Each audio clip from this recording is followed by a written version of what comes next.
Can we jump back into, yes, we will leave this course open for you so you can go in and review if you need to.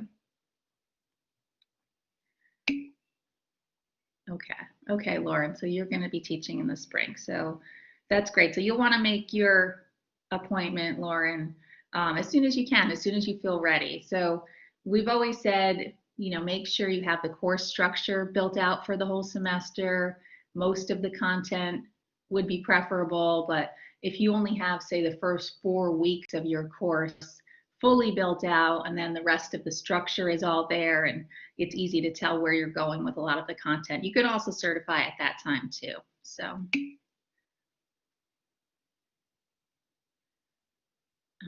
okay, great. So I mentioned I'm going to turn it over to Jeffrey in a few minutes. I also just wanted to give you a heads up that after Jeffrey speaks, I'll be hopefully around 11:30 or a little before that, I'll be speaking a little bit about intellectual property and all the things that you should be aware of as an online instructor, and also things that'll be helpful to you as a Blackboard instructor in general about intellectual property, what you own, what's fair use, that kind of thing. I just have a small presentation on that. And of course, a lot of resources for you to check out. Then we're hoping to get over to lunch at 12 o'clock, 12 to 1. We used to do a big lunch together, as I probably mentioned, but unfortunately that's not the case today. We'll all be going off on our own to lunch and striving to do lunch around 12 to 1.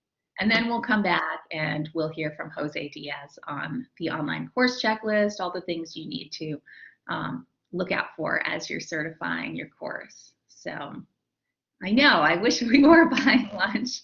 That's what we used to do, and it was nice. We got to all talk and get to know each other and talk about our courses. So those were the days. Okay, so I guess I'm going to turn it over to Jeffrey now. Welcome, Jeffrey. Jeffrey, you need to be presenter at this point. Yes, I need privileges. I just gave it to him, so you should be great. good. Okay, maybe I need to stop sharing. I'll stop sharing. Okay, so I'm up, right? Yes, thank you, Jeffrey. Hold on, I'm just starting my camera. Okay. Because I want everybody to see my smiling face if you can. If you're in speaker view, you will. So anyway, good morning, and it's great to see you all. As Tammy mentioned, you know, we've done this before, and some of what you're going to see from me today in a different version appeared in the remote learning course that many people took, you know, as they were preparing for the fall that Tammy and team put together. That was actually quite a group project, right, Tammy? You know, so it was pretty amazing. So what we're going to talk about now is leveraging your presence online. And one of the things I'd like to mention to you is you'll notice that when I'm presenting, I'm actually going to speak directly to you. And when I'm working in a regular classroom, one of the ways I do when I teach online and I have a synchronous session or I have a synchronous aspect is I'm very careful to always address people by their names. And the beauty of Collaborate and all the others is you get to see their names. The same thing with how you work with them in a fully asynchronous environment. It's always good to really make sure that you're using their names in anything that you address to them specifically. But what I'm going to talk about is the overall challenges. So I'm about to share my screen and hopefully get it right the first time. Okay, so I'm going to go into presentation mode. Great. Okay, so online presence. You know, what is online presence? Remembering now that in this pandemic environment, the students are sitting pretty much like this all of the time. in a fully online asynchronous course. I think given the current environment, it's very ripe to have a very highly interactive online course that will be a relief to your students from the drudgery of being online constantly for every single course that has a synchronous component. But being present and interactive without disincentivizing the students should be one of the goals you aim for. Knowing when to communicate one-to-one and being comfortable in multiple mediums. And when I talk about being comfortable in multiple mediums, I mean, don't put undue pressure on yourself to integrate new products until you're comfortable with them enough to be able to support your students. Many faculty have shared with me anxious moments and sleepless nights wondering if the students are using VoiceThread or Padlet correctly. I see there was a quick question there. Yes, Antonia and Jose have a link to this, and they will definitely be sharing this later. So you also want to design assignments that promote interaction. And by that, I mean specifically a couple of things. First of all, to take students away from their computers, give them assignments that take them out of, away from the computer and going safely outdoors to do observation, or just to do things that require things like writing in cursive and scanning and providing it to you. If we vary the diet a little bit, the students actually get refreshed.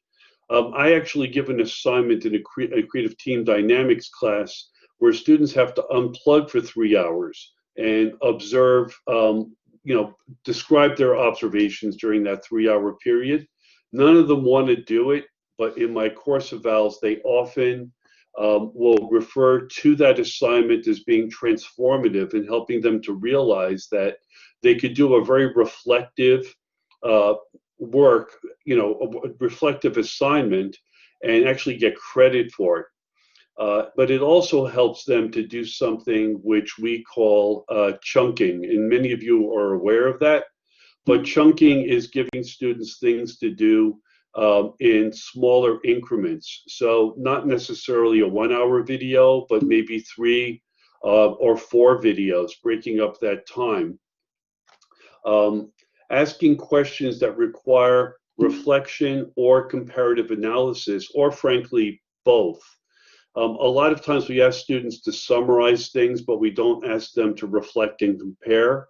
When they do that and they share that in different contexts in an online course, it shares a piece of what each student brings to the class, and that also enhances not only their sense of your presence, but the presence of the other students in the class. Next slide, please, Jeffrey. Okay, so here is some student voices and their participation challenges. You'll run into a Wendy, a Ron, an Abby, and a Michael on almost every class. Wendy's very social. She's often the first one to post in whatever type of discussion you're using, whereas Ron is the one who likes to watch and wait and tell others to see what they're doing. And Abby is a writer who loves to make long, thoughtful posts, but she's shy about using audio or video. And Michael is just uncomfortable being an ESL student. He prefers text-based communication that allows him time to edit. He doesn't feel comfortable with audio or video. And there are solutions for some of these challenges, but most of them are not solutions like a single thing you can do to solve the problem. You've got to look at it like it's an incremental process.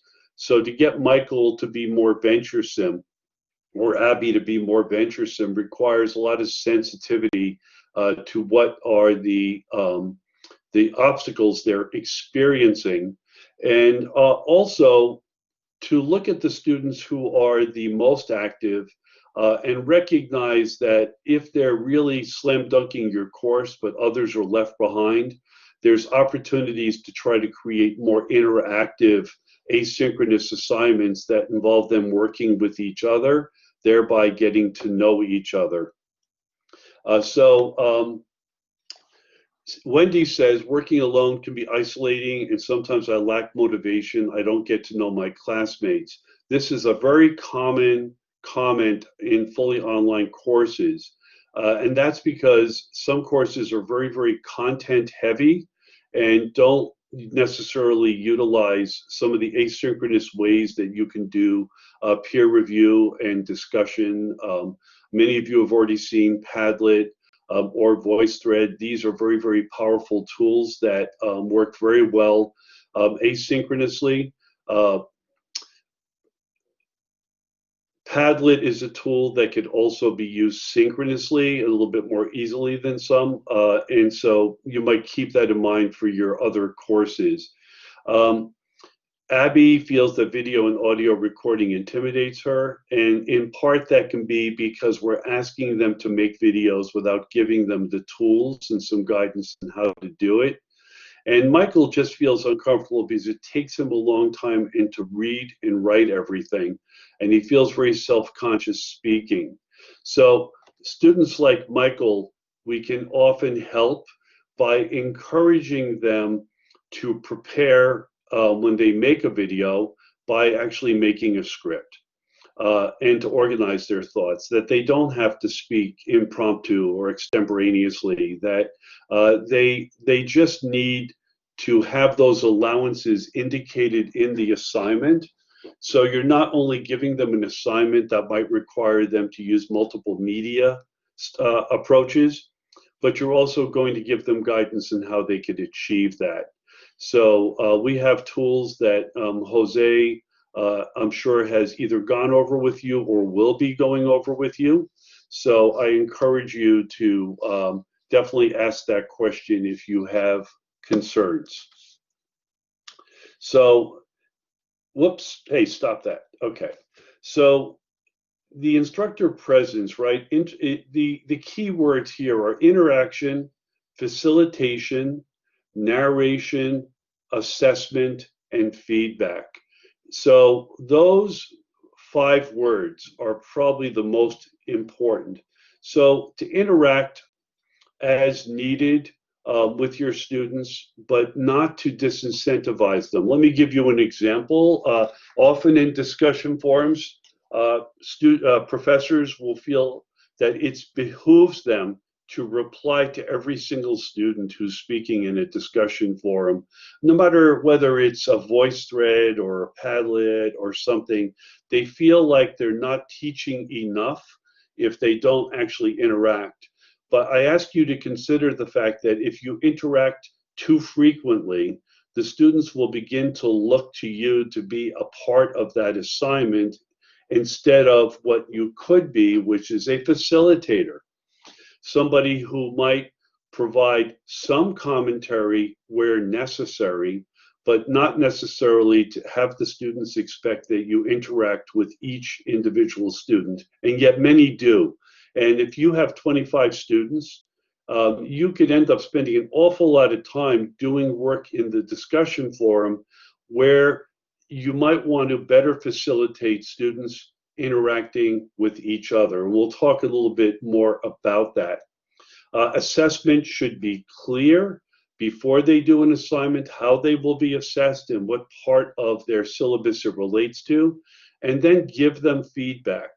The Blackboard Gradebook is the shortest point between an assignment and your students' hearts, that if you give them feedback and you just say, Maria Wang, you're doing a great job on this assignment. I really see improvement over prior assignments. Constructively, here are some things to do. So rather than discussing things in a discussion forum where you're maybe compensating for some concerns about their participation, speak to them as you assess them. And students in every school I've ever been associated with really greatly appreciate comments, but if you don't tell them that they're getting comments, they may not necessarily know, because when they go to my grades, they have to click on a specific area to get comments. So if you're going to go to all the trouble, make sure they're seeing them. Okay, personalize, as I mentioned before, wherever possible, address them by their preferred names, and always try to keep in mind that periodically you should comment on their progress. Ask students to reflect and comment in ways that that give you feedback too. So I recommend a mid-semester review. Those of you who have worked with me know this is almost a mantra, that you in week 6 or 7 might actually give them a very simple, low-stakes assignment to reflect and comment.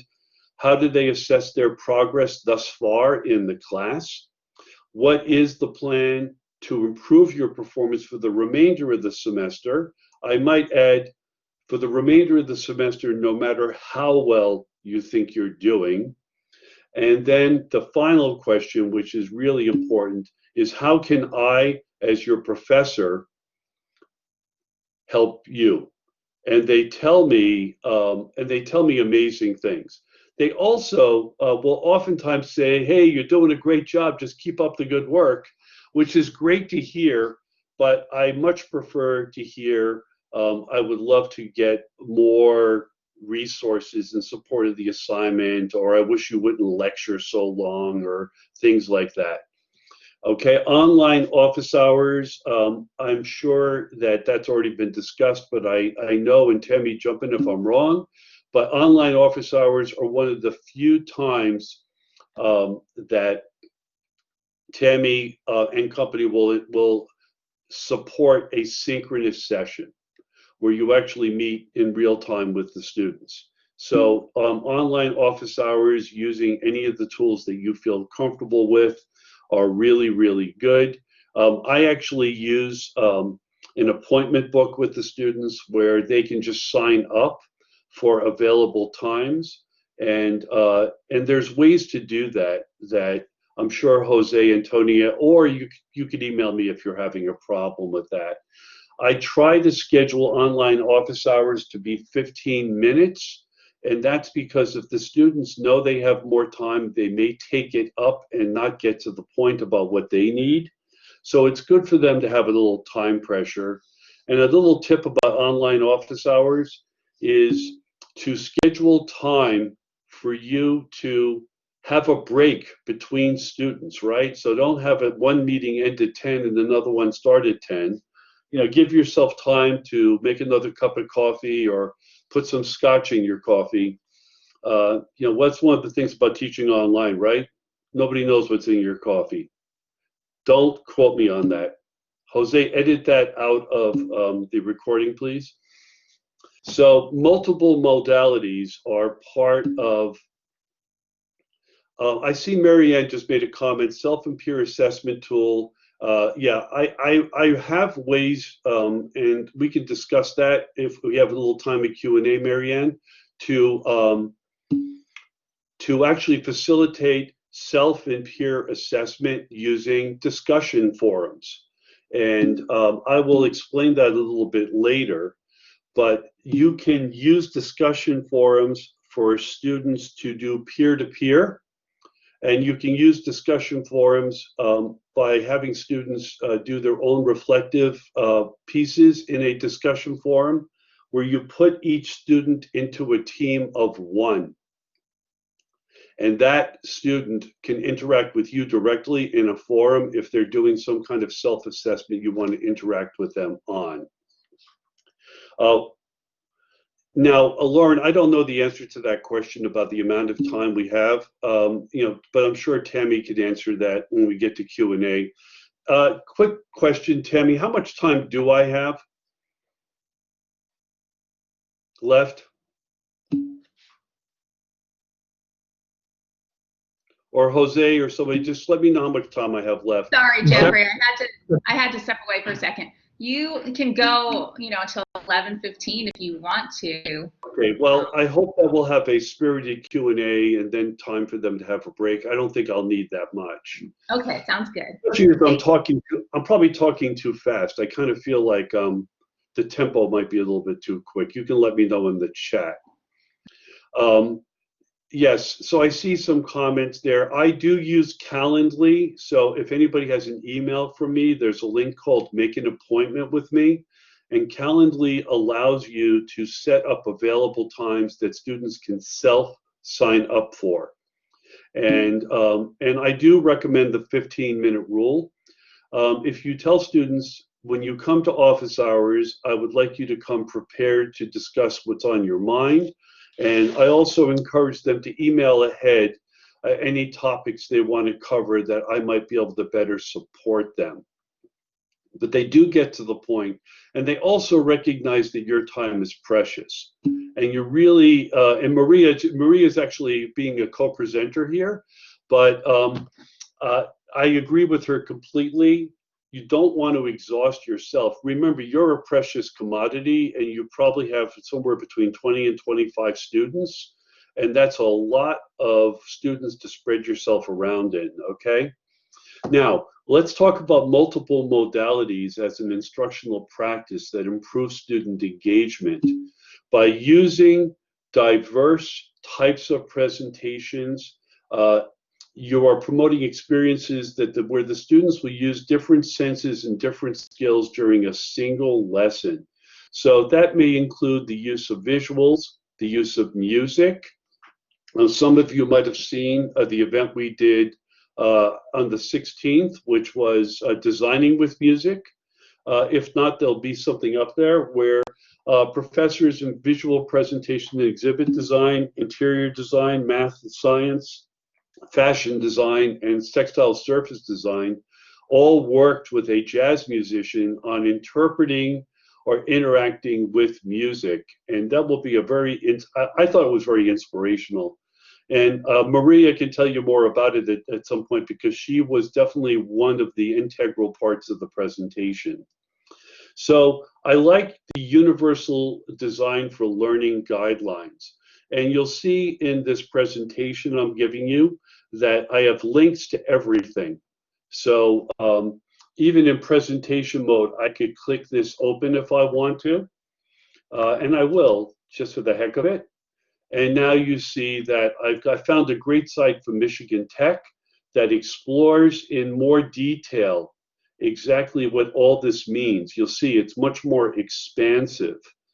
And then without going on freak out, I could just click back on this other tab and I'm back in business with my presentation. By the way, I'm using Google Slides, and Google Slides has a pointer, so I could actually, kind of like you're the cat and this is the fish in the aquarium, if you get my metaphor.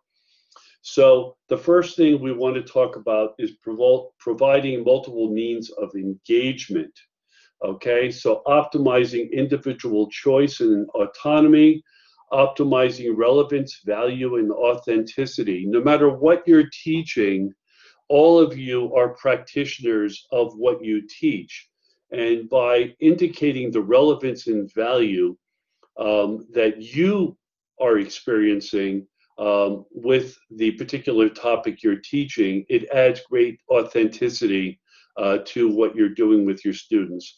A lot of times we tend to teach without necessarily integrating what our personal connection is with the topic that we teach. And you know what? I don't know anybody who doesn't love the topic they're teaching, so show some of that love.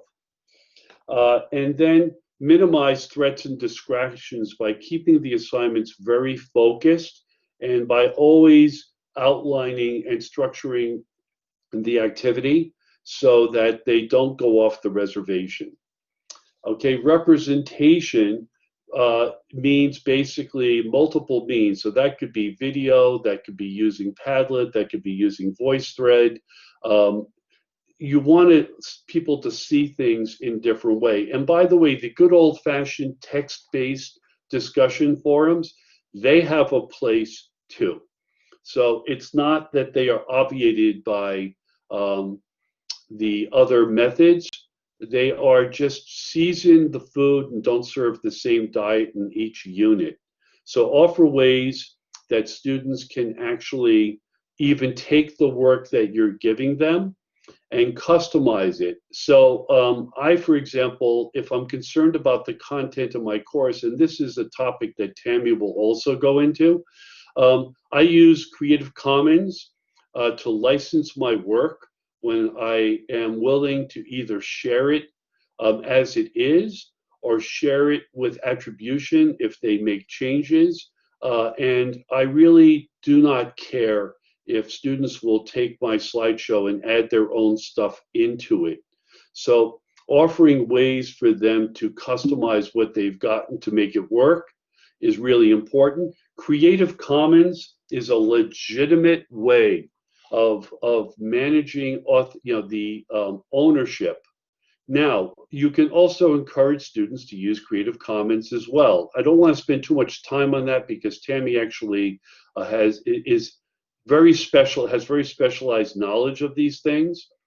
But I will tell you one thing: if you're worried about somebody taking your presentation and sticking it up on one of those sites that the students use, a Creative Commons license that appears on every page will definitely make it less likely that it will get or stay posted.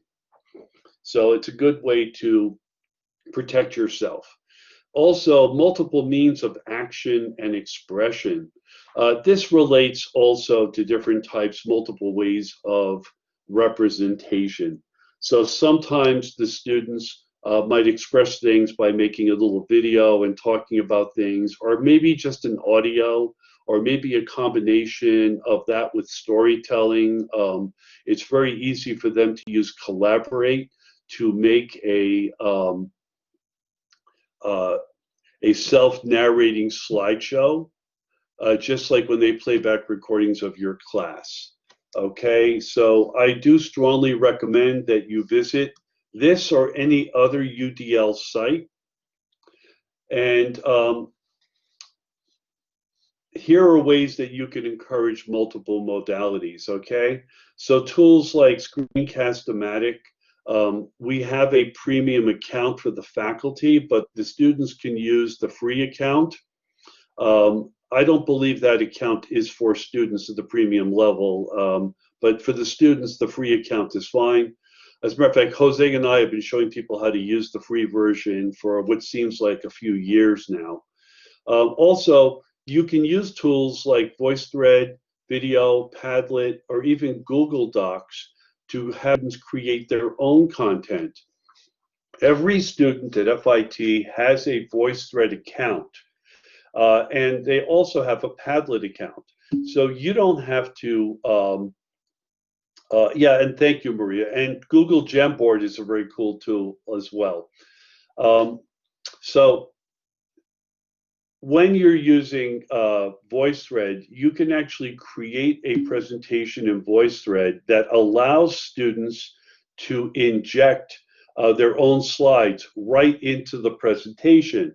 So you can have an add a slide assignment, or you can actually have an assignment where they create their own VoiceThread. And by using the Create a VoiceThread assignment, what you're doing is making it easily shared with the rest of the class.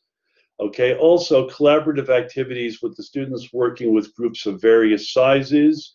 I will tell you that asynchronous collaboration is not as hard as many people think. A lot of it is about accountability.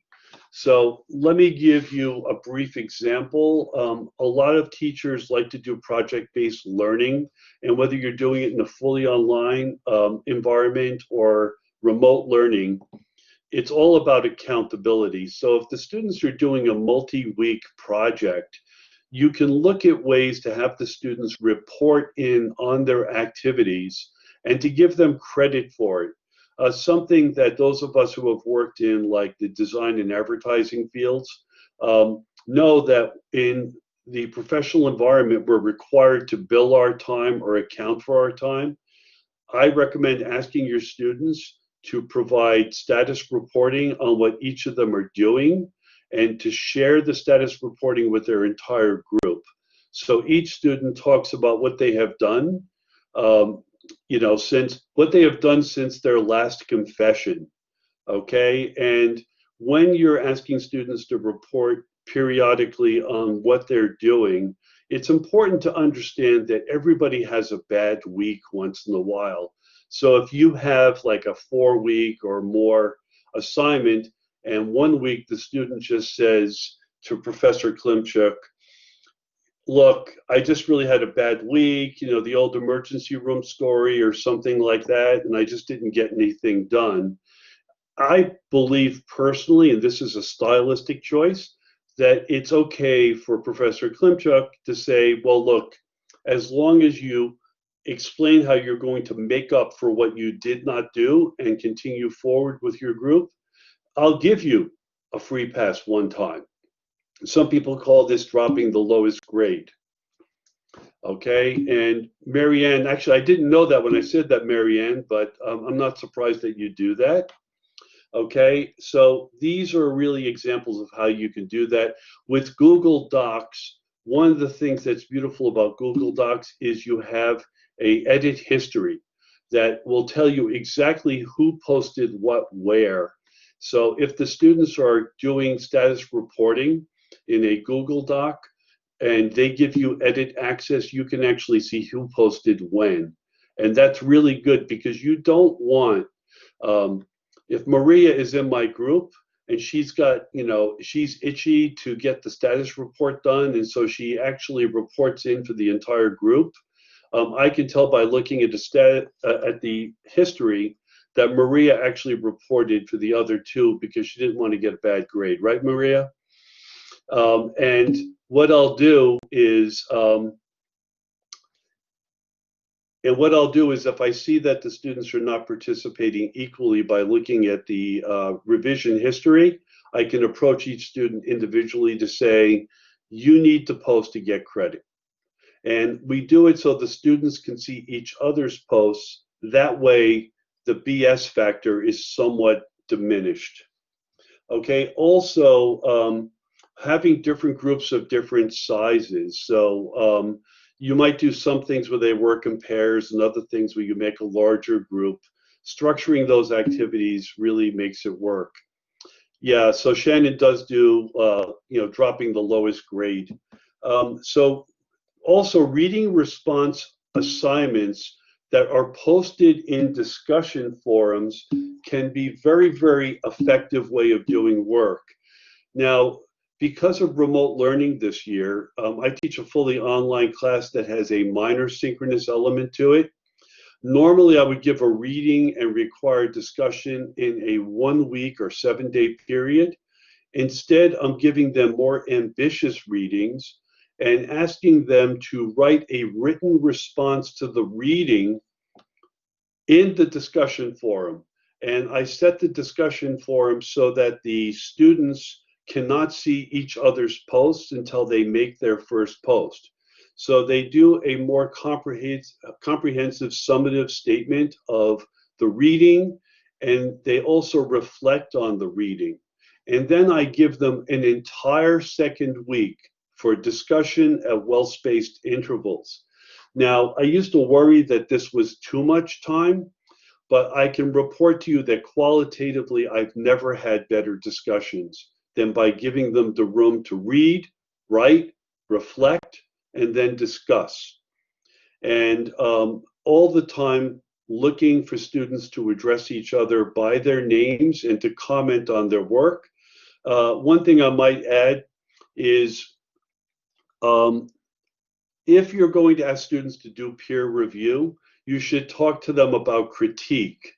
An assignment I like to give, and those of you who know me have heard this many times, Scott Berkun, B-E-R-K-U-N, has a blog post called How to Give and Receive Criticism. I strongly recommend it as a required read if peer review and critique is a big part of what you do. Maria, since you're so active there, maybe you could find the link and put it in the chat for others. I would appreciate it. And Shannon writes, she has weekly assignments in my studio and give them a point value of 10, which is basically regarding their process, not necessarily the quality. So across 6 to 7 assignments, dropping 1 week works well. Yeah, I agree with that, very much. Also, 10-point value makes it a low stakes thing. So if they do screw up, it's not going to be devastating. The most important part of Shannon's comment from my point of view, though, is she's looking at the process, not necessarily the quality of the outcome. If we become very, very outcome oriented, we're going to force students to aim for an outcome that's going to get them a good grade. I strongly recommend that you aim for an outcome that's going to be very process oriented, so metaphorically that they're marinating enough in each step of the process. Okay, so let's see. This slide has taken up a lot of time, but I do strongly recommend that you consider written assignments in this form. If you just ask them to do a traditional submit a PDF and I'll comment on it, they will never have the interactive opportunity to discuss it with the other students. Okay, and one thing's for sure, they're not going to meet in the hallways next semester, right? So let's talk about social presence. Students need to feel connected to their online course community by interacting with each other as well as the professor. Now, I do encourage them to follow on Instagram in particular or Twitter, to follow thought leaders and to share those things with the class. Again, Padlet keeps coming up, VoiceSpread keeps coming up, peer review. If there's anybody in the group who hasn't posted in the chat yet, that's a strong hint to those who already have. If you're using peer review, why don't you throw a sentence or two about what you're doing in the chat? But it is proven that peer review actually has far higher retention of knowledge and deeper understanding of the experience than professor to student interaction. And I'm not saying that one to the exclusion of the other, but what I am saying is that a mixture of both is very, very helpful. Yeah, Google Docs works great, for peer review. But I do like to use discussion forums because that way they can post videos and imagery and so on. The discussion forums are ugly, but they're extremely flexible. Let's see, Sandra says, oh, I see. What is this, a link you're putting in, Sandra? Okay, and thank you, Daisy. There's a link to the how to give and receive criticism. I've gotten extremely positive responses from students, and I've actually even made it a discussion item in some of my online classes. The other thing is, don't speak like I am in a frenzied and overly intense way, but speak in a natural, conversational, informal, and relaxed way when you work with your students. They do read the tone of your voice, and if they feel that you're just reading from a script like an automaton, or if you're being extremely formal and detached, it's a little more difficult for them to imagine what you're trying to express to them. I see your comment, Maria. We'll definitely get to that. And there, like I said earlier, there's no need to respond to every post. That's a quote from an article by Garrison, Anderson, and Archer, which I recommend that you might want to look at. The link is right there.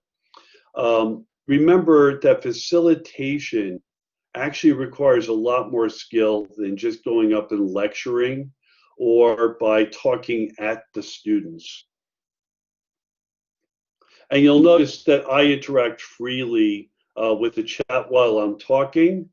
That's also possible because I'm working with two screens, which we'll talk about in a minute. Yeah, Maria mentions 360 evaluation method when every person in each group has to evaluate each other. And I do the exact same thing. And it is so valuable. So here's a quote that just paraphrases what I already said about being supportive, encouraging, help students to be motivated. This is a quote from an article that's quoted below. I'm not going to attempt to read those names and get them 100% correct, especially the middle one, but you could see it for yourself. And the quality of the feedback that you give in a discussion should really be very much tailored to the student. You can copy and paste certain comments that you use over and again with the students, but try to inject something that shows or acknowledges a specific understanding of that student. So I've written here, hi, Tammy. Tammy's an excellent student in my class, I might add. I can see that you have made a very strong effort to improve the quality of your writing and your attention to detail. Constructively, there are quotes that are not properly attributed. I would like you to resubmit this assignment by a certain date. And here's something that I don't think we talk about enough, which is giving students a second whack at the assignment for perhaps a little bit more credit or an improved grade. If you see a pattern in student work that shows the students were having difficulty with that assignment, it's especially important. So if you do some kind of a review process where you've graded the assignments, or you've actually interacted with them in some kind of asynchronous discussion, you may very well want to say to them, now that we've discussed it, I would like you all to go back, and if you feel that you could do a better job, I'm going to give you another, 36, 48 hours to update your assignment.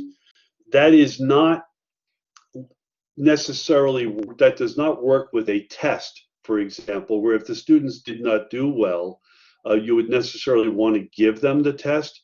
Test results are very informative about what they're learning, and you could adjust your pedagogy accordingly. But if you have an assignment that has multiple stages, you might want to consider, not in every assignment, but periodically, to allow them to resubmit. Okay, the other aspect of this I want to point out is that means that students are willing to do more work to do better. Now, late policies also sometimes work better if they're more lenient. So for example, if Shannon missed an assignment and got a 0, I might still allow her to submit that assignment and still get an F, but an F that's worth 50 points, for example. Because the difference between 50 and 0 is so dramatic in terms of their total grade. And also, I'm getting Shannon to actually do the work. Even though it's late and even though she's getting an F on it, she's still getting half credit, which is better than 0, right? And that means they're absorbing more. So as we draw around the bend here, students want to be in a community of learning. The online, thank you, James. I agree. Students want to be in a community of learning. The Online Learning Consortium had a survey in 2017. There's probably more recent stuff now, that students want to be a part of the community. 57% of them citing the importance of being able to regularly engage with classmates and instructors during online classes. 27% desired more contact with the instructor. Now, 27% is a lot, okay? Because there's a lot of people who avoid contact with their professors, and they just want to do their work and get in and out. In addition, more than 3 out of 4 students, 76%, found an optional virtual office hour held by instructors attractive. Now, the other thing is, and I think that Tammy would definitely agree, you don't have to do live synchronous office hours all the time. A lot of times you can resolve these things in other ways. So you could use discussion forums that just have one student and you in them, or journals to have an ongoing conversation with students that's formative in terms of their scholarship in the class. So I'm not going to show this whole video. Some of you have seen it. Jose and I both use it a lot, but Here's, by the way, there's Daisy in the background.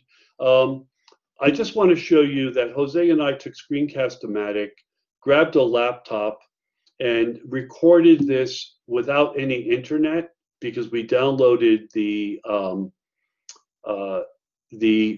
local version, which goes to the hard drive. And so therefore, I was able to do something like this. Now, the reason I'm sharing this is because, first of all, a lot of you, it looks like your hair. Oh, Jose, stop that. Anyway, it looks like most faculty will make videos where they don't even have other people in their videos. But by having another person in the video, even if it's just a colleague, it could be actually sort of funny and entertaining. Whoops, let me go back there. Sorry. And play the video. Hi, my name is Jeffrey Riman, and can you hear it? Here to talk to you about making a good video. The idea is okay, conversationally, to be sure to look into the camera, because if I'm talking to you looking over here, it definitely is confusing to the student. They'll wonder what you're looking at and why you're not looking at them. And I am definitely looking at you right now. So one of the things you'll notice is the sun is behind me, putting me in shadow. So this looks like a very unprofessional video. And even though we're not trying to be professional like MGM, we want things to look good. So I'm now going to shift the lighting using the sun as my source. And you're going to see how good I look in the sunlight. See? See how much better I look? Oh, that's Jose. Hi everyone, my name is Jose, and you can tell I'm well lit because I got light directly above me, and you can see my face as opposed to how Jeffrey was backlit. And this is one thing you want to make sure is that when you're filming, make sure the light is bouncing off your face. You're not backlit. There's a window behind you, light coming his way. We're going to show you how to put a light on, an LED light that you can, or a table lamp, or any home lamp that you have. You can use it, put it in front of you, and you can use that as a tool so that you'll be well lit. And here's Jeffrey. And you can see that now I look better. I look older than my brother over here, but we're outside, and so you hear a lot of the street noise. A siren just went by just before we started. So now we're going to take it inside, and we're going to show you what it looks like when we shoot inside. Pause. So one of the things you can do with a laptop is you can shoot even when you're in an elevator. And as you can see, we're not alone. Oh. I feel very secure here, knowing security is here. What's your name, sir? I'm Toby. Toby, nice to meet you. Nice to meet you, sir. You're on the 4th floor, so we'll see you soon. So there goes Toby. There goes Toby, and we have a window in front of us.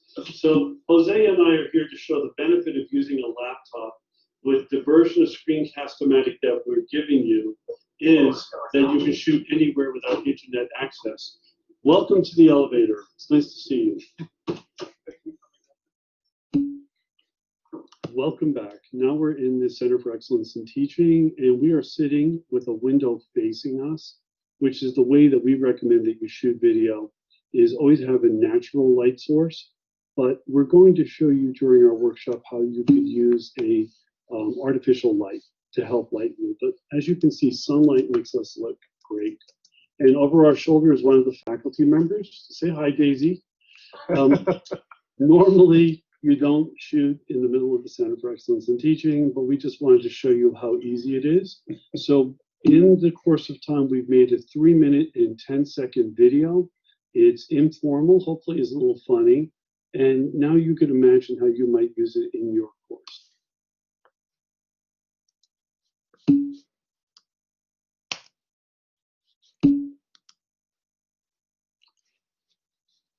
So,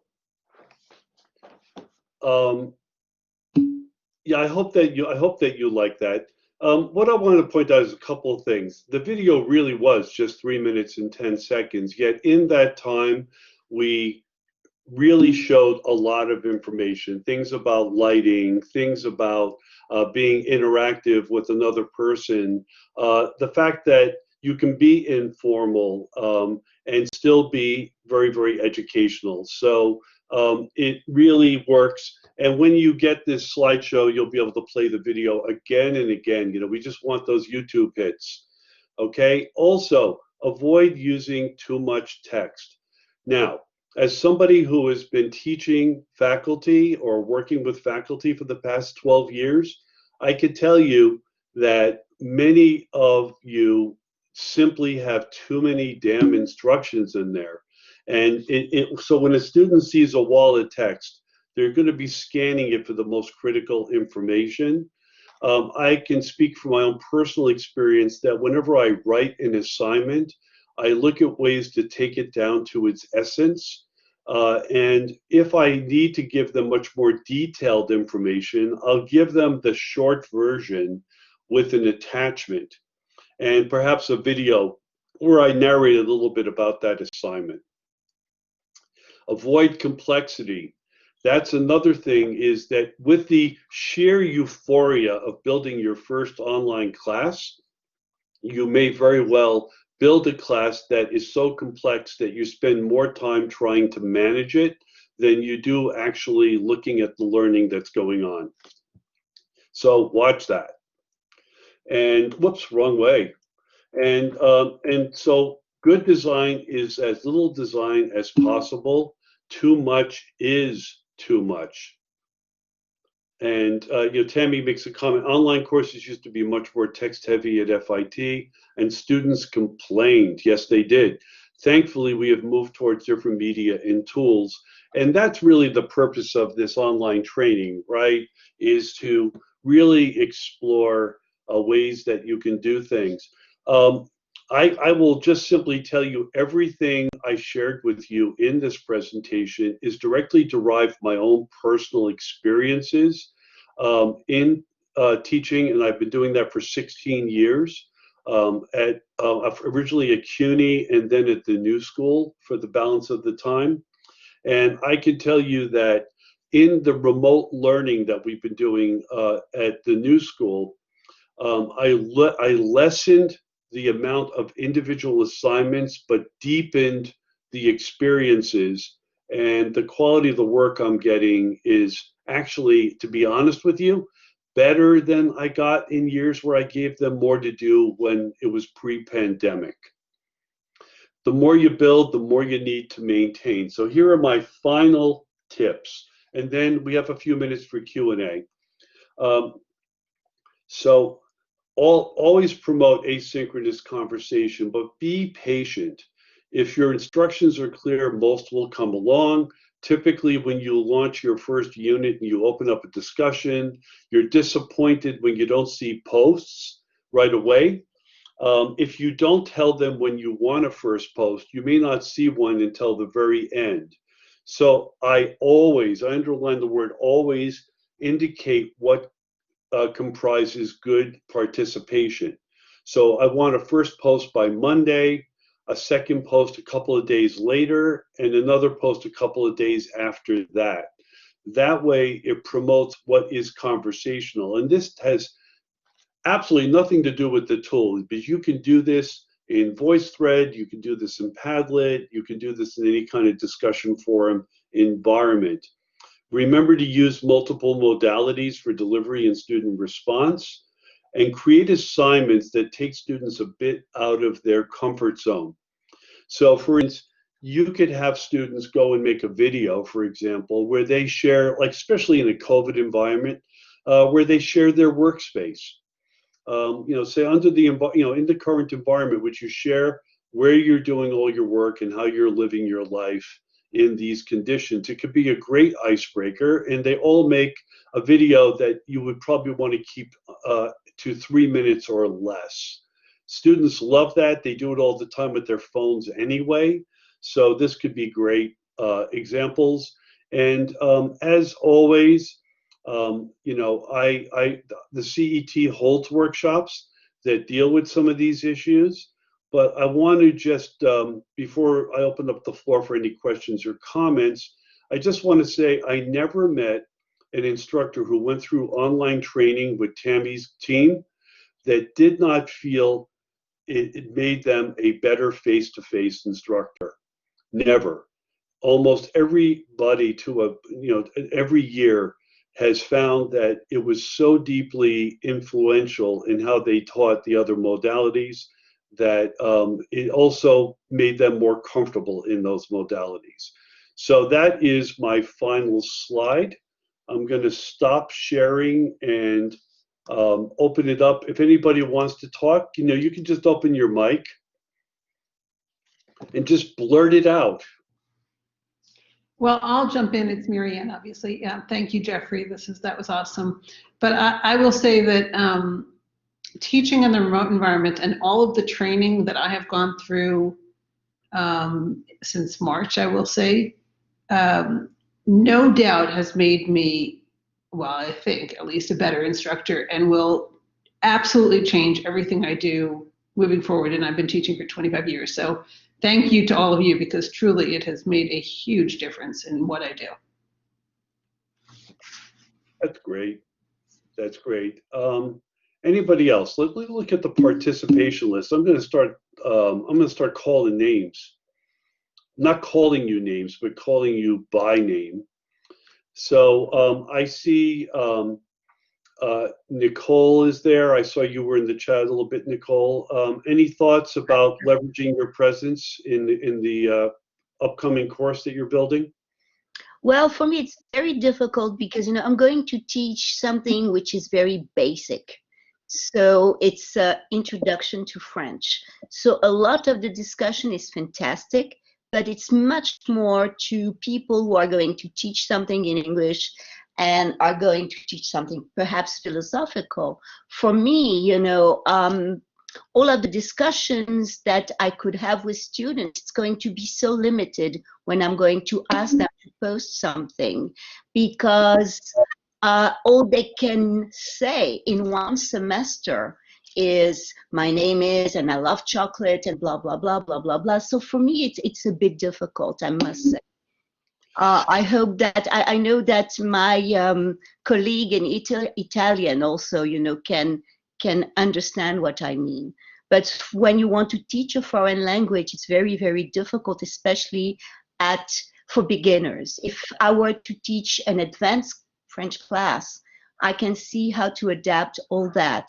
But for me, at my level, at the level that I will have to teach, it's a bit difficult. I'm a bit lost here. Loredana, Okay. I know, has something to say. Okay, so I'm just going to say one thing to that. And, because I do use all of, I work with Cengage, and I do use their platform with speaking, listening, etc., etc. So I do use that. Absolutely. So Nicole, I'm just going to make one quick recommendation that people at VoiceThread have actually built a course that is specifically for people teaching languages at all levels. Yeah. And you may find that at some point during the semester, you may want to integrate that in after they've gotten some basics under their belt. So just something to consider. I see Loredana. Am I pronouncing your name right? Loredana? Loredana? Loredana. Hi. Hey, I'm the Italian colleague. All right. And I agree with name you Loredana. Sorry. Well, it's, I taught my first online class, actually. When was it? In the spring. I almost had a heart attack, to say the very least, because there really wasn't any training, so I had to do all the heavy lifting. So in a way, even though it was really hard to deal with this, I did manage somehow, to get an online class up and running, though, of course, doing this is much more helpful because at least I have some idea of what's going on. It is hard to teach language online because what you really want is you want interaction. You want them to talk, So that would be my 2 cents, essentially. Well, so to go back to VoiceThread for a quick moment, the idea with VoiceThread is if they're going to speak French or Italian, they can do it as many times as they want before they save it and post it. And so that gives them the opportunity to actually practice. And I'm not saying that it is the panacea, but I think it is a good thing. Now, I do see my old friend, Edward. Edward, do you have any comments? Edward and I are also colleagues downtown, and Edward is a very creative instructor. Any thoughts, Edward? Yeah. Hey, Jeffrey, how are you doing? So I love online teaching. I think it's masterful. I think it's brilliant. But a part of the reason that I find it so engaging and exciting for the students is they've signed up for it. So, you know, what we're finding so differently with remote education is, you know, we know our students did not sign up for this, right? This is sort of happening to all of us. So the interaction, I try to keep the two interactions very separate, although learning is learning, and I'm just like a sponge here, like taking in everything that everyone's saying. But I think online platforms, I mean, it's kind of amazing when, you know, both parts, the student and the instructor, understand, you know, the platform of engagement and have signed up for it. Like, amazing things can happen. It's very different than remote. Yes. Yeah, it totally is. And thank you, Edward. I think that the one thing we have going for us is nobody signed up for it, and I mean nobody signed up for it to be this way. So there's kind of like a shared sense of the burden that we all share living in this environment. And I think that you can be very compassionate with the students while still sustaining a level of performance expectation. But to understand that when they stumble, it's not usually out of disrespect for you. Okay, and they're struggling, and we're struggling too. I mean, I know a lot of you guys, and we're all pushing against the tide a little bit here. Lawrence, I don't think we've heard from you today, and I see you're here. Hello. Hi. Any thoughts about what we're talking about? Well, thinking about how, responding to what Marianne said earlier, how I agree with everything that she said. Me too. And I'm astonished at some of the things that have happened as a result from my own teaching, from my own thinking about what's possible. And I guess stepping forward from that, thinking about what impact creating an online class will have on face-to-face teaching or any other kind of teaching that I might do. I think that I'll just be really well prepared to teach the classes that I teach, because I'll have so many resources that I would have made to be self-explanatory. I think that's such a good point, and I could tell you that the program they have at FIT is far more comprehensive than many other universities, where they'll have you take an online course, but they won't have any synchronous interaction or experiences like this. It's strictly asynchronous, and frankly, I think that our peerage needs to have the kind of interaction we're having right now. Now, I don't believe I heard anything from you, Marion. Do you want to add anything? Because we're in the final minutes. I'm trying to tick off everybody to get at least one little thought. Me, Marion? Yes, you, Marion. How Hi. are you, Jeffrey? Good. Right. Good, good, good. So By the way, I just came one in a thing. little late.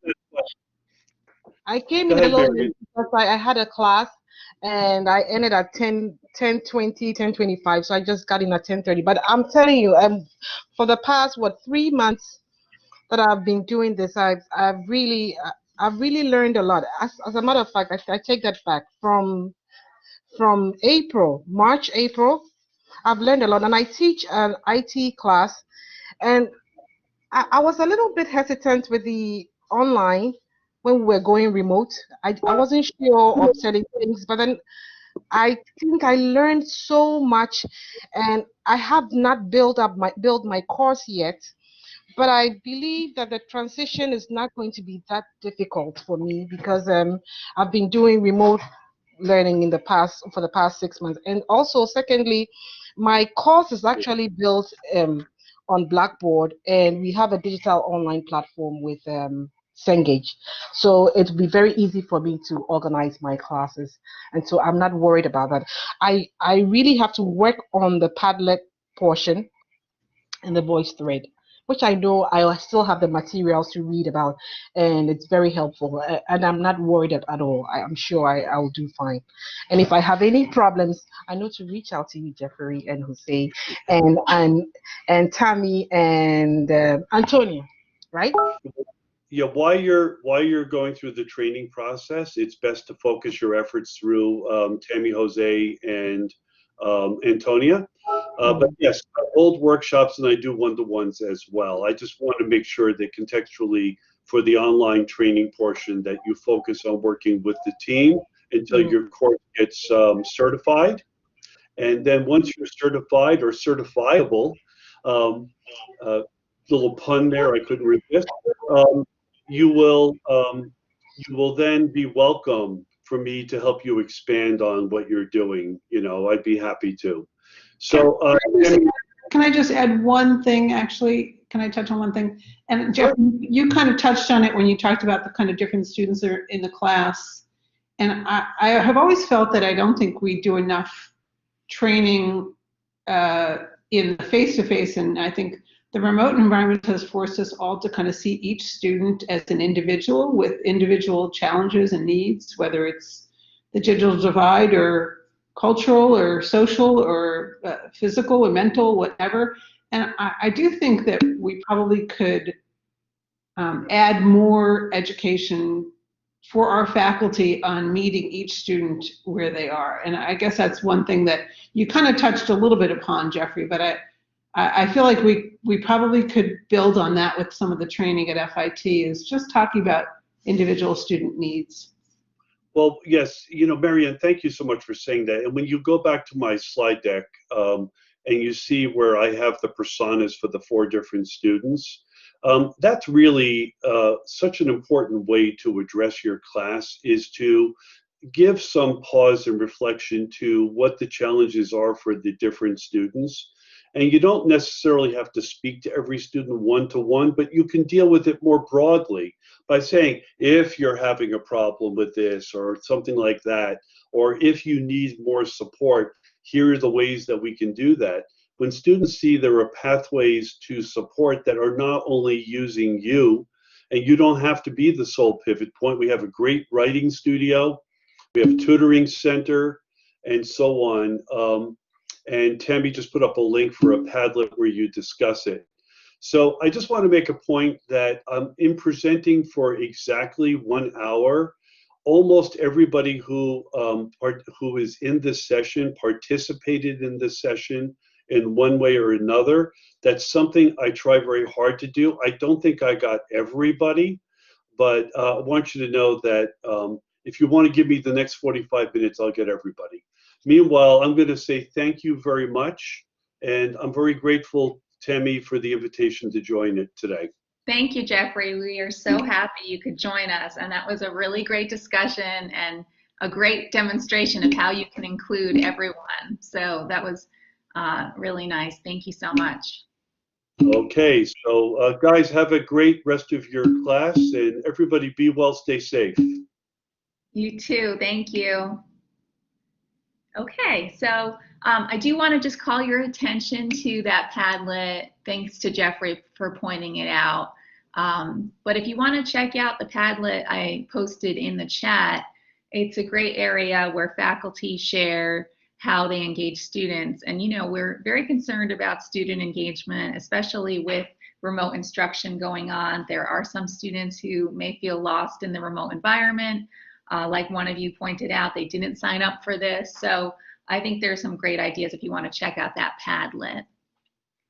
And now we're just going to shift over to the presentation on intellectual property. So I'm going to try, because I have some live links in there, I'm going to try to go to the actual presentation rather than a PDF. So just bear with me for 1 second. See if I can do that.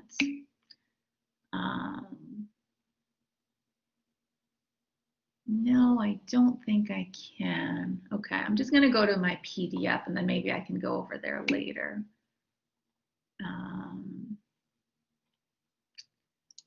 Okay, let me get back over to my file.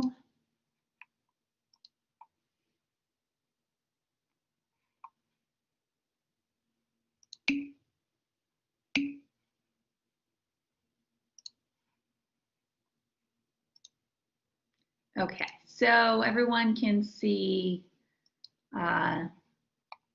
intellectual property guidelines, right? I'll watch the chat for confirmation. Okay.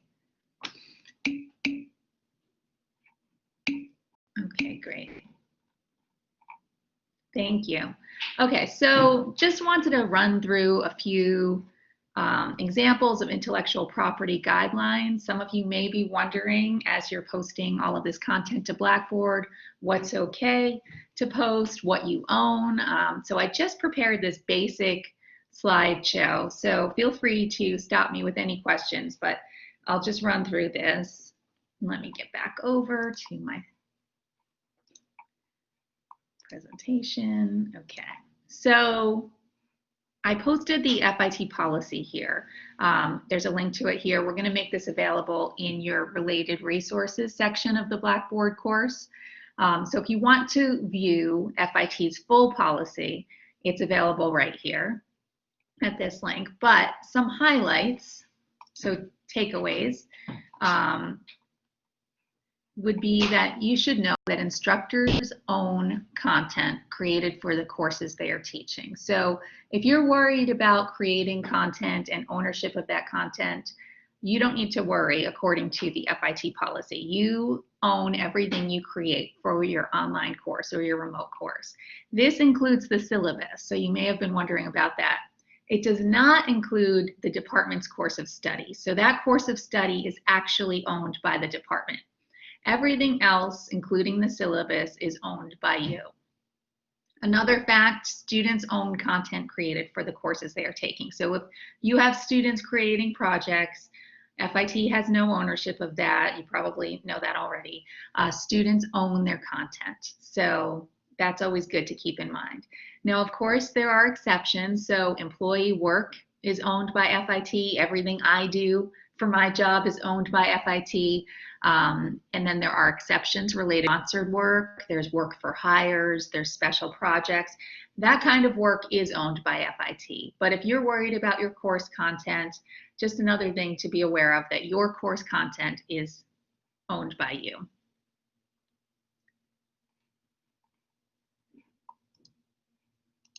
Okay, so when you're adding content to Blackboard, recommendations here are that you use content that you own. So protect your content with a Creative Commons license. You heard Jeffrey mention Creative Commons before. I have a great video, and hopefully I'll have time to show you. It's a 2-minute video that I've been using. I used to work for MIT before coming to FIT, and so this is 13, 14 years ago. I was using this video, but it's very helpful in explaining exactly what Creative Commons does in 2 minutes. So I'll show that at the end. But basically, they are an organization that lets you license your content according to how you want people to use it. So if you want it to be for non-commercial purposes, you can design a license based on Creative Commons and make it non-commercial, make it requiring attribution. You can say you want it shared in the spirit that you're sharing. So that's the share and share alike clause. You know, there are lots of requirements you can put on the Creative Commons license that you attach to your work. So this is a great way to share your content, still own it, but let people use it. But anyway, I'll show you that video later. So we recommend using that content that you own and applying a Creative Commons license if you can. Also, using open source content. This is something that will never get you in trouble. If you're using open source content, it's open, it's free to use. You can use that for sure.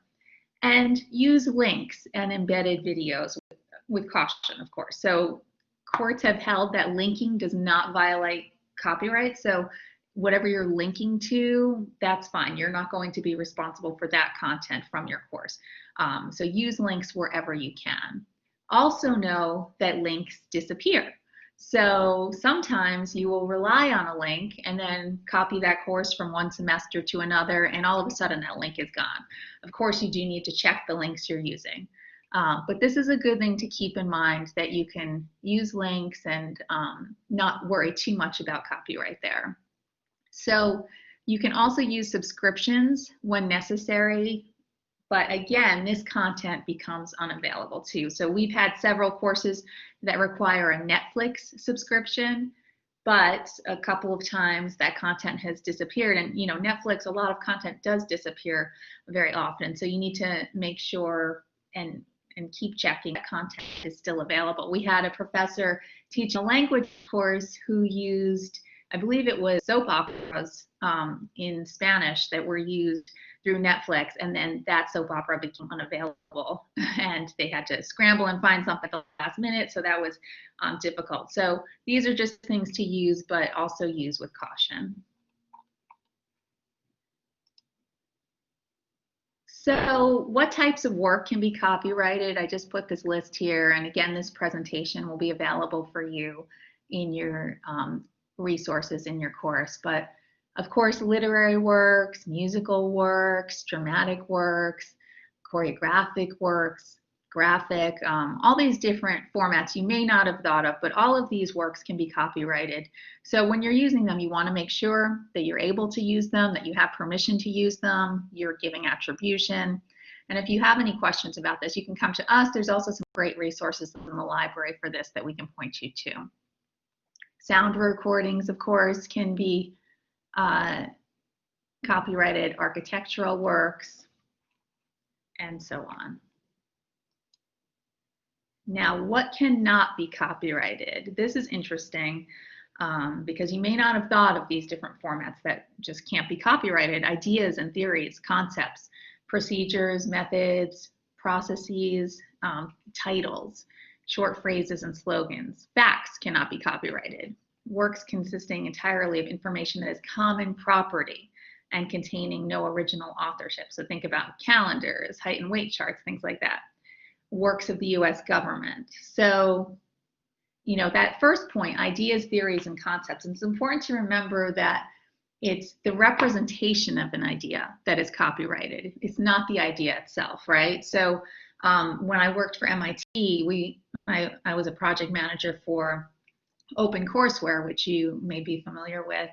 And we often commissioned redraws of charts and graphs because it wasn't the idea itself. It was actually the representation of that idea that was copyrighted. And if we redrew it and it was different enough, we could post that content. So there are some ways to get around copyrighted content in doing it a different way or finding another representation of it, and you would be able to post it. So that's just something else to keep in mind.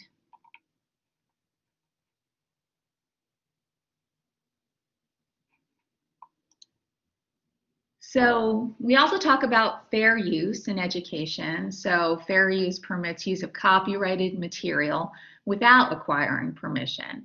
And this is where things get a little gray in terms of what is fair use, what is reasonable to use.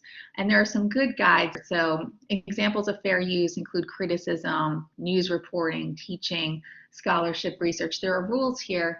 And I posted some good resources because there are points to consider with each piece of content that you might post under fair use, right? So here's a live guide that's a good resource. There's a Stanford resource, but they will walk you through, are you using a tiny piece of it? Are you using a reasonable and limited clip, for example? Even though the Teach Act was expanded in 2002, it puts more limitations on distance education, but there are reasonable and limited clips you can use. And that's considered part of fair use. So at these resources, it will walk you through certain types of content, and you may consider using something that is that you think is under fair use. So this is all important because when you're signing off on your course and you're certifying your course to go live, you'll want to verify that everything in your course is yours, or you're using it with permission and fair use, or it's not copyrighted. You want to be thinking about these things as you're putting together your course. And I think that was my last slide. I'm going to try to navigate over to that link that I had for the Creative Commons video. Does anybody have any questions on that? I'm going to check out the chat.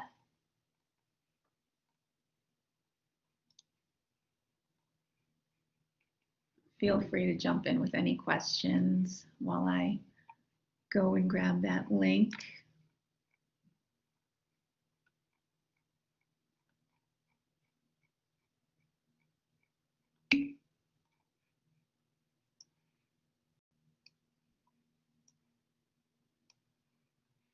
Okay, so Lauren is asking if a PowerPoint is supplied by McGraw-Hill, is that okay for use?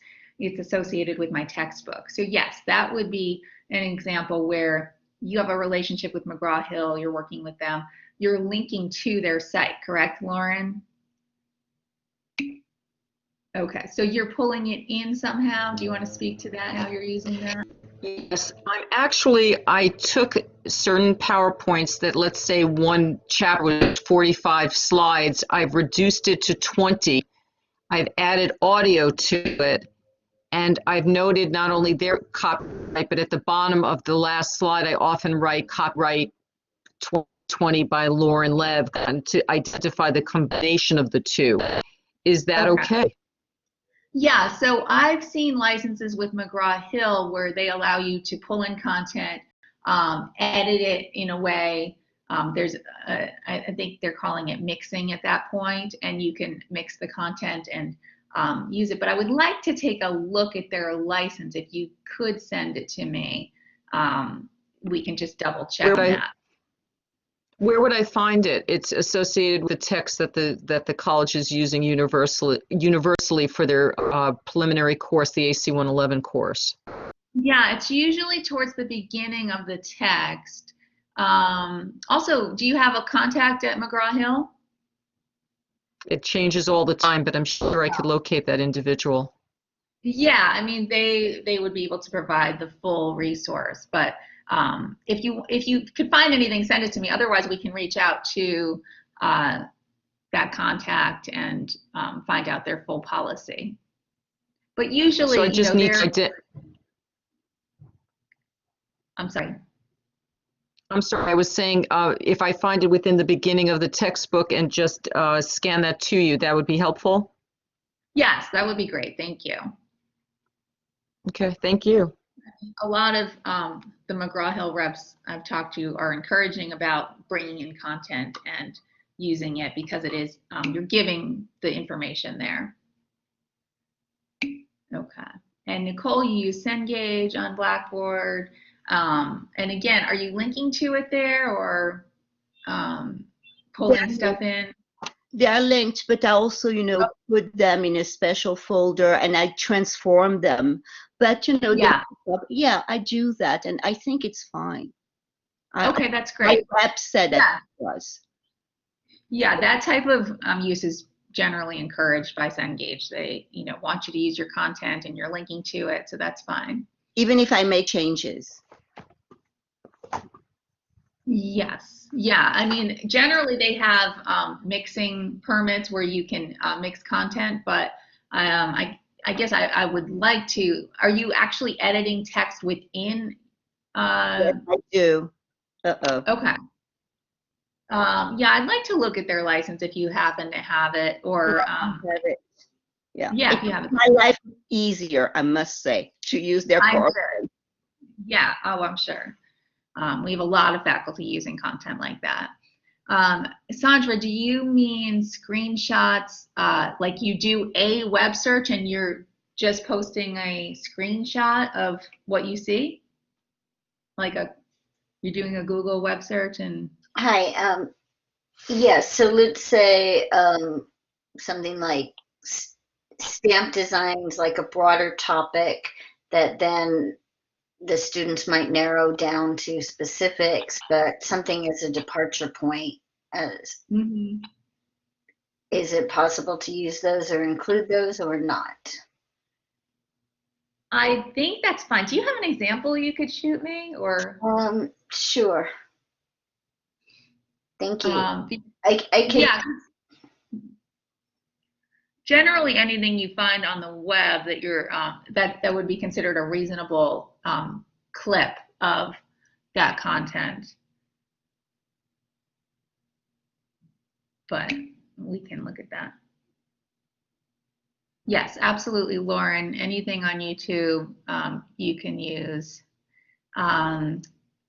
Now, the commercials thing, we just found a website that lets you, if you're working with individual YouTube videos and you want to filter out the commercials, there's a site you can use. It's, I think Antonia may have sent it out as a tip or is planning to, but there's a website you can use. It's for educators to filter out the commercials. So if you wanted to put an individual link in there, oh, you want the, I'm sorry.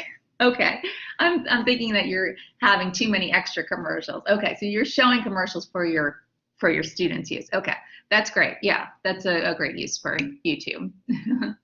But just as an aside, if anybody is concerned about ads in YouTube, there are ways to filter them out, but you would have to do it through the education site I'm talking about, and then place a new link in your course.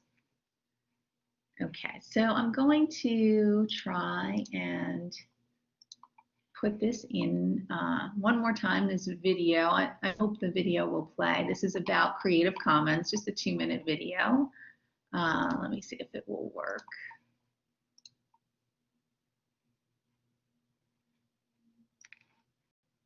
If not, I will just let you go a few minutes early and just go ahead and watch this video so we can discuss when we get back. But let me try one more time.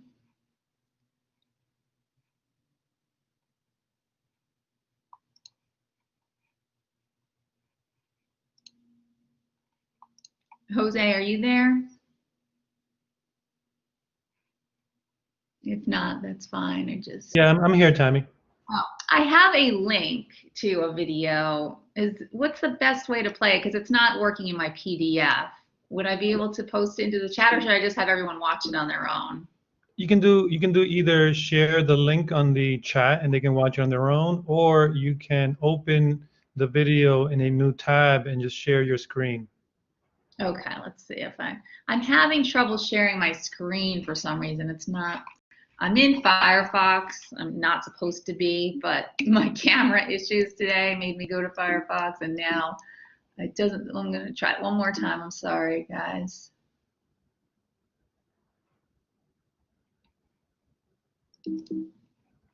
If you want it, you can send me the link or put the link in the chat, and I will share. I can share my screen. Thank you. Okay, I'm trying to. All right, now I'm having trouble even getting out of a window. Here we go. Let me post it in here.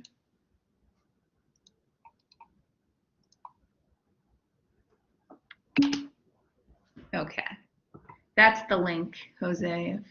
Thank you. Sure. All right, here we go. And do I need to stop sharing? I'll stop sharing. That's okay.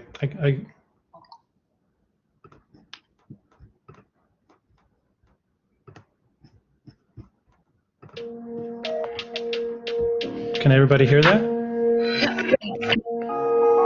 When you share your creativity, you're enabling people anywhere to use it, learn from it, and be inspired by it.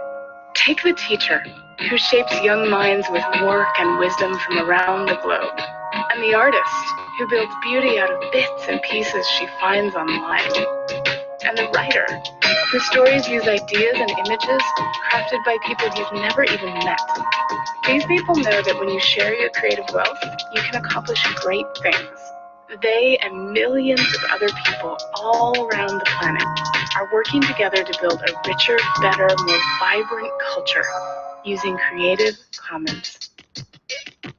To understand Creative Commons, you need to know a little bit about how copyright works. Did you know that when you create something, anything, from a photograph to a song, to a drawing, to a film, to a story, you automatically own an all rights reserved copyright to that creativity? It's true. Copyright protects your creativity against uses you don't consent to. But sometimes full copyright is too restrictive.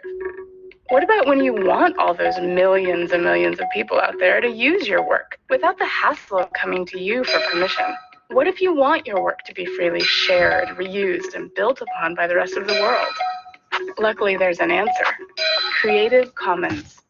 We provide free copyright licenses you can use to tell people exactly which parts of your copyright you're happy to give to the public. It's easy. It only takes a minute and it's totally free.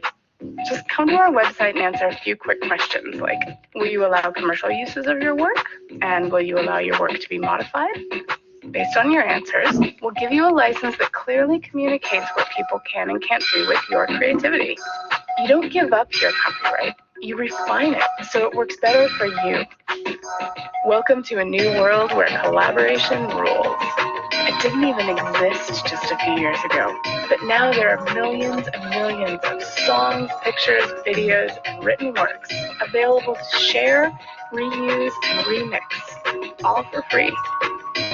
You want to work together? Then join the Commons, Creative Commons.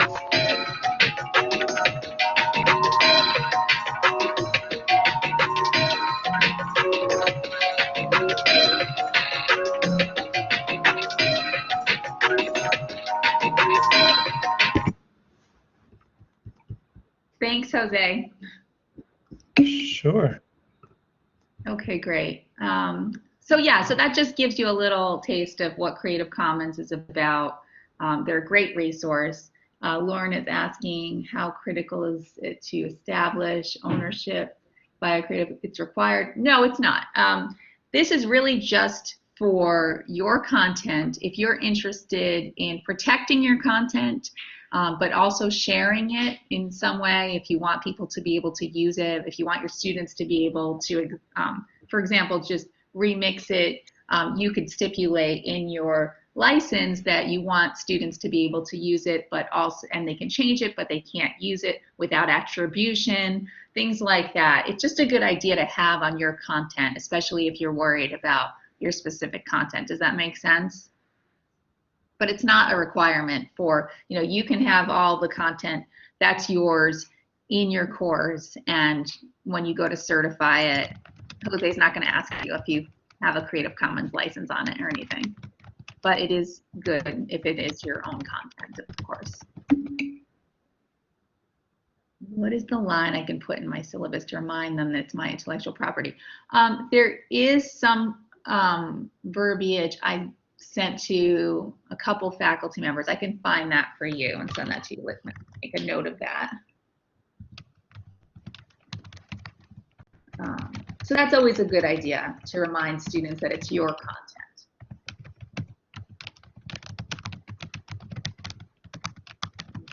Anyone else have any questions about that? I mean, it's just the basic overview, but hopefully that was helpful in some way.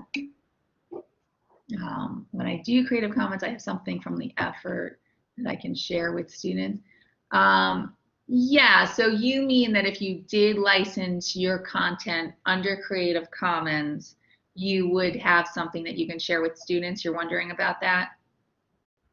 Yes, and whether or not it's something that says, oh, you can use it with this amount of purpose and not necessarily all purposes. But it sounds like if you finish that procedure, it gives you something that kind of recaps. Correct. Yes. So there is a printable license that you will have. I mean, it's not going to have your specific wording in it. There are something like 14 choices that you can pick, like I want you to always give attribution. I want you to share and share alike. You're able to remix this, but you need, that kind of stuff. It's basically a checklist. And when you print it out, it's your Creative Commons license that you can attach to your work and link to, so students can see exactly how they can use the content if they want to. And it's linked to some area. And it's linked to some Yeah. area of Creative Commons. Exactly. Yeah. Yeah. It's basically its own license that defines what it is, how work can be used. And it's not, I don't believe there's an option for just limiting it to your students, like only students can use this work. But you can say non-commercial purposes, things like that. And of course, who's going my question also is it recommended that you do it more globally? That is, do I say that it's unique to the whole course, or do I say that it's unique to each of the presentations I put into the course, that I have to do it individually? I don't know that there's a way to attach it to an entire course. I mean, you probably could just create a license and then put it at the beginning of the course and it would apply. Usually it's a piece of work, like it's a presentation or it's some art that you've done and you're attaching the Creative Commons license to that work. But I would try that, just attaching it to the whole course so that students know. And you can probably put language from Creative Commons into your syllabus if you feel more comfortable with that. And again, you know, okay, thank you. Yeah, okay, great. You know, it tends to be for stuff that you would like to share and put out there, even images, things like that. In photography, we've seen a lot of uses of just images, a Creative Commons license that lets people use it, but requires attribution, for example. So, okay, great. So, any other questions on that?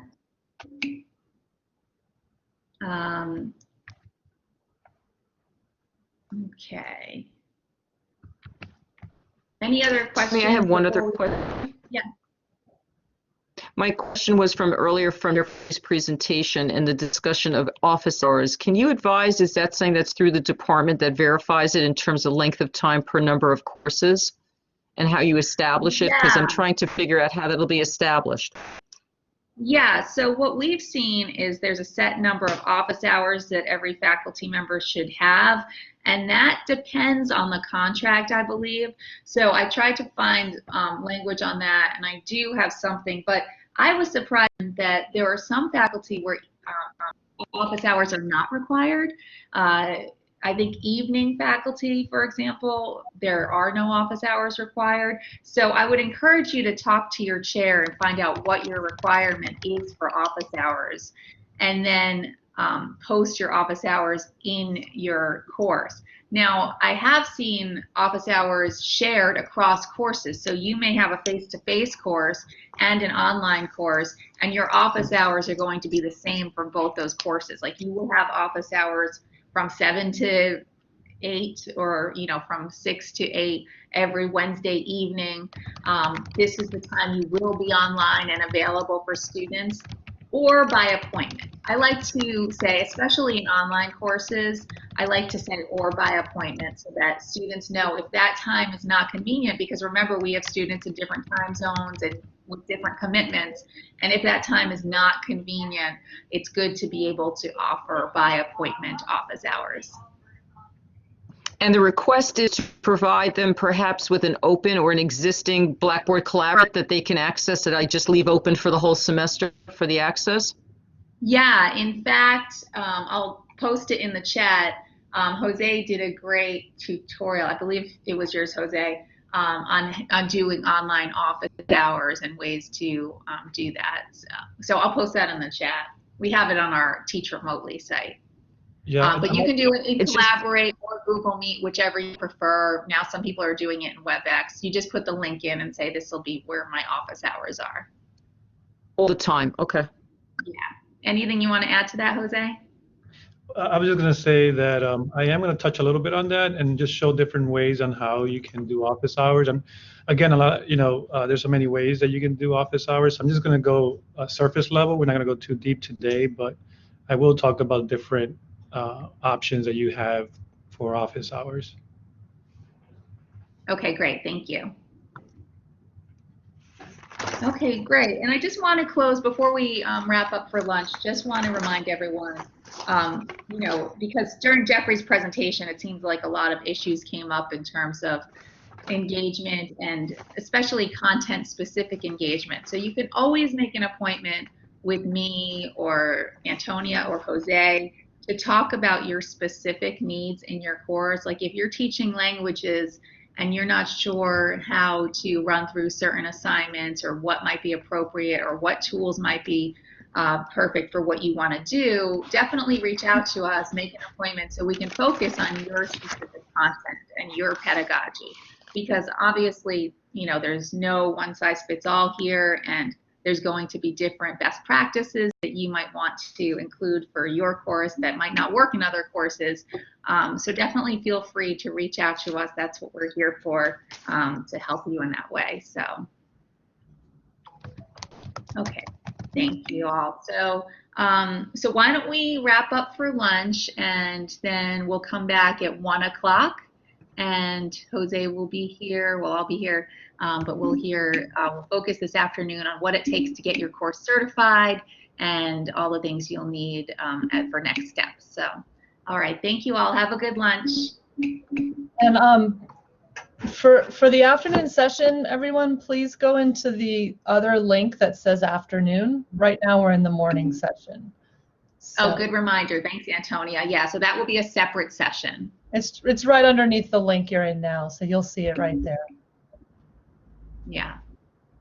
Thank you. Okay, great. See you guys.